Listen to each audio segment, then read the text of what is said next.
سلامونه دوستانو، راځئ چې په الماني ژبه باندې درې مهمې جملې زده کړو. دوستانو، جملې د بس باره کې دي، یعنی په الماني ژبه کې وایي بوس. اوله جمله وایو زه بس ته انتظار یم. زه بس ته انتظار یم. دا جمله په الماني ژبه داسې وایو: Ich warte auf den Bus. Ich warte auf den Bus، یعنی زه بس ته انتظار یم. دوستانو، بله جمله وایو چې زه په بس کې ځم. زه په بس کې ځم. نو دا جمله بیا په الماني ژبه داسې وایو: Ich fahre mit dem Bus. Ich fahre mit dem Bus. Ich fahre mit dem Bus. نو بیا دا جمله داسې وایو.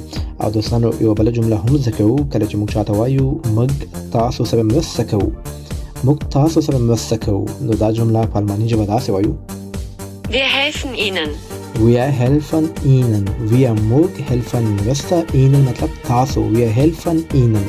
تاسو هم کولی شئ خپلې پوښتنې په کمنټونو کې وکړئ. تاسو به انشاءالله په وخت سره جوابونه درکوو.